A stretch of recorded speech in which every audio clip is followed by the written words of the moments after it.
हरे कृष्णा. श्रीमद भगवद गीता जशी आहे तशी, अध्याय 11. अध्यायाचं नाव आहे विश्वरूप दर्शन योग. तर हा अध्याय वाचायला आज सुरू करत आहोत. सुरू करण्याआधी श्रील प्रभुपादांना प्रार्थना करूया. हे श्रील प्रभुपाद, आम्ही भगवद्गीता हा ग्रंथ वाचून समजून घेण्याचा प्रयत्न करीत आहोत. त्यासाठी आम्हाला आशीर्वाद द्या. धन्यवाद प्रभुपाद. श्लोक क्रमांक 1 वाचूया. अर्जुन उवाच मत अनुग्रहाय परमं गुह्यम अध्यात्म सन्नितं यत्त्वया उक्तं वचः तेन मोहोऽयं विगतो मम. अर्जुन म्हणाला, या परमगुह्य आध्यात्मिक विषयाबद्दल तुम्ही कृपावंत होऊन जे उपदेश दिले आहेत ते ऐकून माझा मोह नष्ट झाला आहे. शब्द बघूया. अर्जुन उवाच, अर्जुन म्हणाला. मत अनुग्रहाय, माझ्यावर अनुग्रह करण्याकरिता. शब्दशः अर्थ बघत बघत मी सांगते आहे. तर अनुग्रह म्हणजे कृपा. तर हे भगवंता, तुम्ही माझ्यावर अनुग्रह करण्याकरिता परमं गुह्यम अध्यात्म सन्नितं, म्हणजे परमं गुह्यम, परम गुह्य असं अध्यात्म आहे. सन्नितं, तर हे आध्यात्मिक विषय आहे. त्याबद्दल यत्त्वया उक्तं वचः तेन, तर तुम्ही हे सगळं आता मला जे सांगितलं, कृपावंत होऊन 10व्या अध्यायात जी काही परमगुह्य आध्यात्मिक विषयाबद्दल मला माहिती दिली, तेन म्हणजे त्यामुळे मोह अयम विगतो मम, मम म्हणजे माझा, मोह विगतो नष्ट झाला आहे. तर अशा प्रकारे अर्जुन आहे, त्यांनी आपलं मत या 11व्या अध्यायाच्या सुरुवातीलाच मांडलं आहे. तर इथे हे जे म्हटलं आहे परमगुह्य आध्यात्मिक विषय, तर परमगुह्य ज्ञान कोणतं आहे? जे 10व्या अध्यायात भगवंतांनी सांगितलं होतं. विभूती योग आपण आत्ताच जाणून घेतला आहे आणि कशा प्रकारे भगवंतांच्या प्रमुख विभूतींबद्दल भगवंतांनी वर्णन केलं होतं, त्याचं वाचन केलेलं आहे.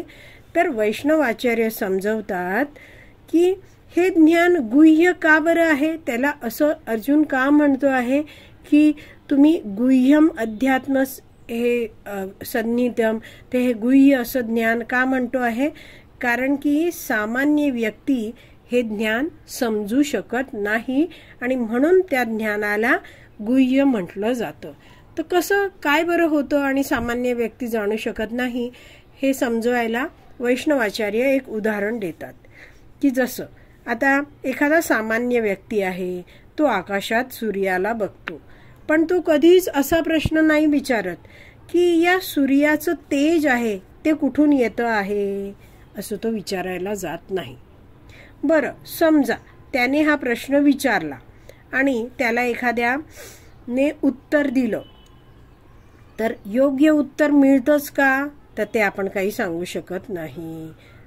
आणि समजा त्याला एखाद्या भक्त भेटला आणि भक्ताने उत्तर दिलं की हे तेज आहे ना सूर्याला मिळणारं, ते भगवान श्रीकृष्णांकडून मिळतं आहे. तर हे भक्ताने दिलेलं उत्तर त्या व्यक्ती स्वीकारेल का? तो त्या व्यक्तीचा त्या उत्तरावर विश्वास बसेल का? बसेलच असं नाहीये.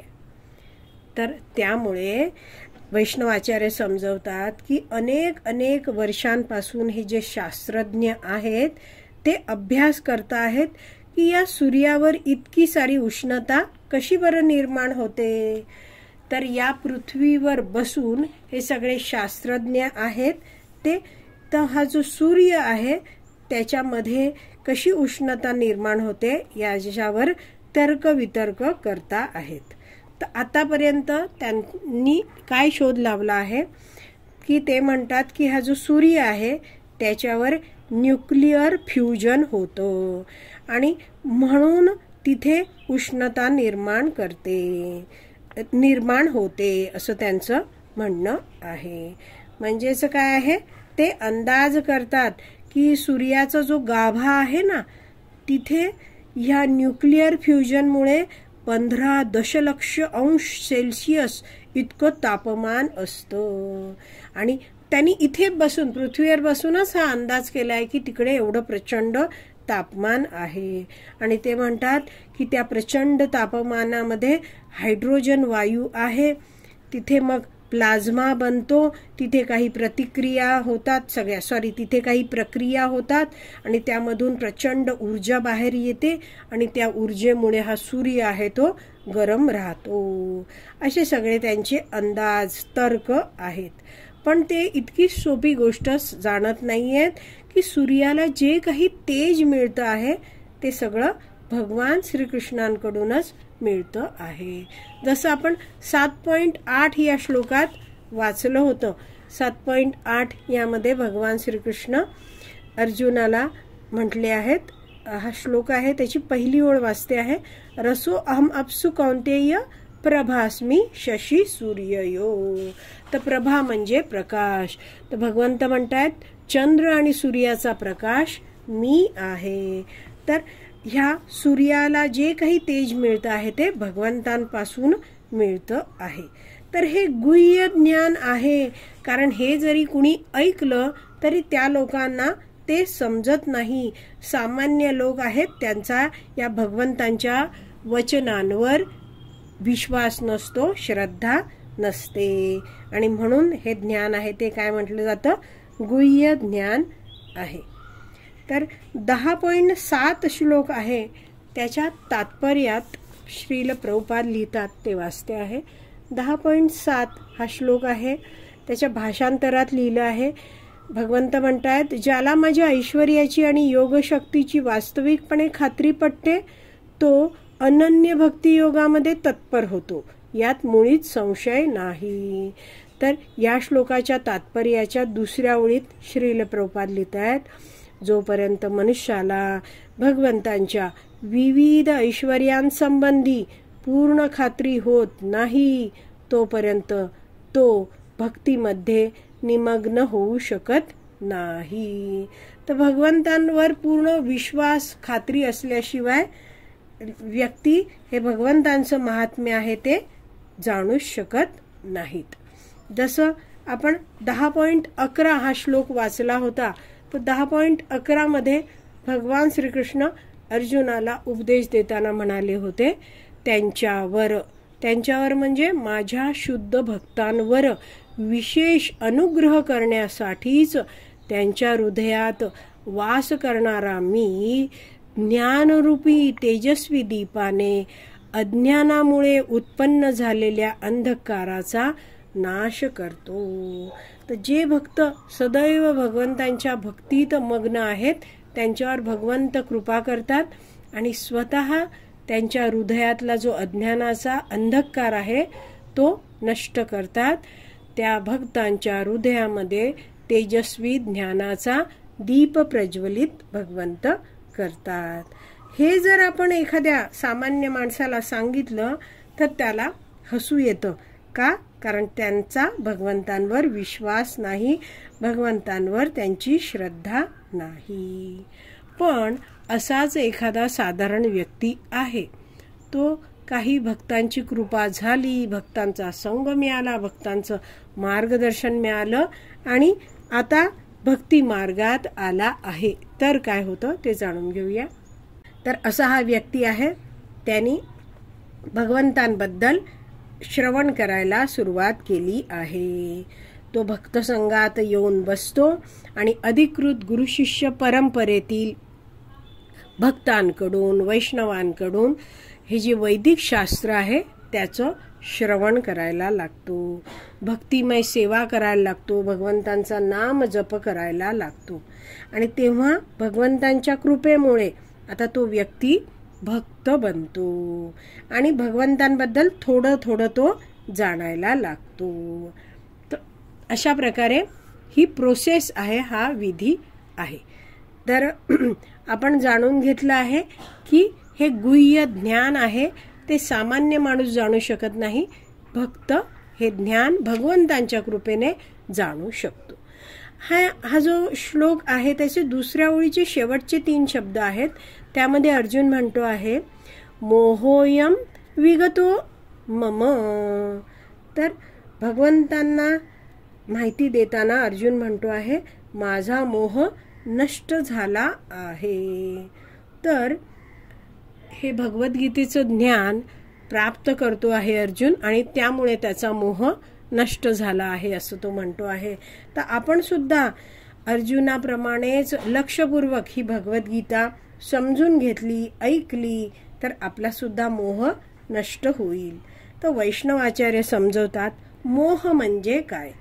तर स्वतःला भगवान श्रीकृष्णांपासून स्वतंत्र वेगळं समजणं म्हणजे मोहात असणं. म्हणजेच व्यक्ती विचार करतो, मी काहीही करू शकतो, मला कोणीच नियंत्रित करू शकत नाही.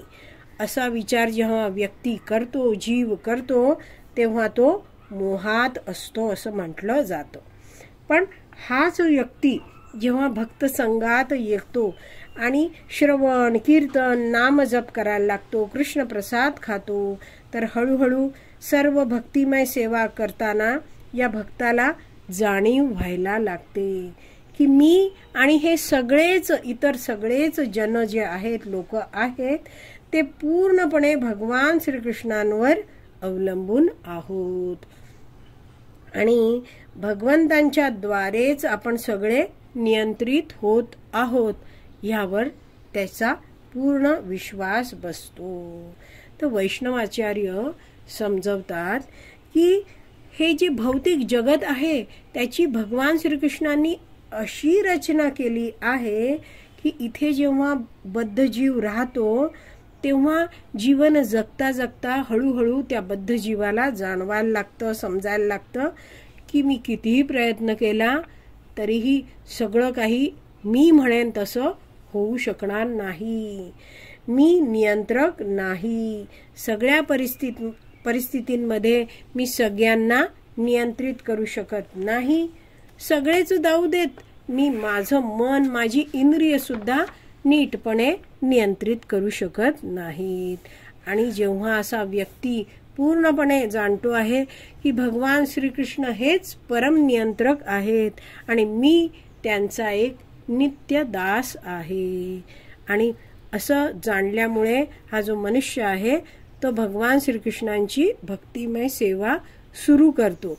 तर असं भगवंतांना शरणागत झालं आहे, हे भगवद्गीतेचं ज्ञान घेतो आहे, सेवा करतो आहे, तर हळूहळू त्याचा मोह आहे तो नष्ट होतो. तर अशा प्रकारे ह्या ज्या श्लोकाचे पहिल्या श्लोकाचे शब्द आहेत ते आपण जाणून घेतले आहेत. तर आज आपण इथेच विराम देऊया. श्रीमद भगवद गीता की जय. श्रील प्रभुपाद की जय. हरी बोल.